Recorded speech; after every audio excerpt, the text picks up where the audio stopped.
Anywhere in these Appalachian Mountains, you will find wild ginseng. In all these hills, there's a little bit growing.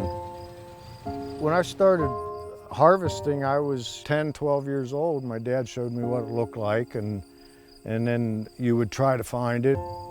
It was hard to find. You didn't know where to look. Study the area, what it grows under.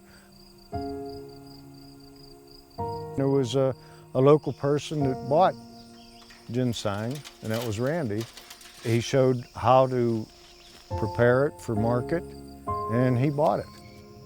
I bought 80 acres, started planting ginseng up here 33 years ago.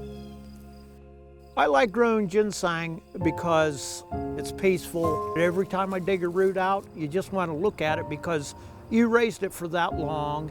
You appreciate it, but then again, you plant the seeds back, making the population a lot greater. There's very few people like this that are cultivating the plant in its wild habitat. It's a labor of love that takes literally a lifetime of dedication. I think mountain rose, they know that the seeds that I planted 33 years ago, I more or less watched them from day one, and I still have them. Once we were able to discover that this exists, this method of growing, and that we could work with third-party certifiers to oversee the production of it, then it put us in a really unique position to make it available. We were never able to make it available for sale due to the pressures put on it in the wild and the overharvesting and the development that puts North American ginseng at risk.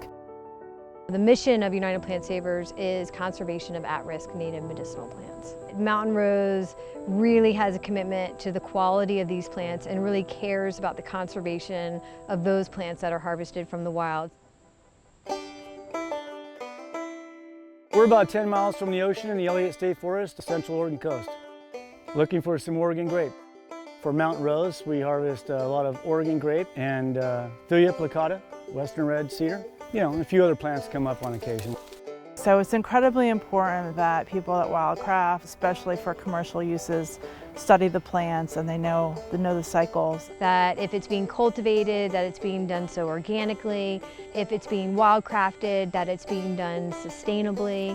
We're not taking all of the root because it kills the plant, they don't grow back. We're managing areas. We want to come back next year and the year after that and the year after that. There's a story behind how it should be collected and the timing and the skills involved so that it could be consciously collected from the wild.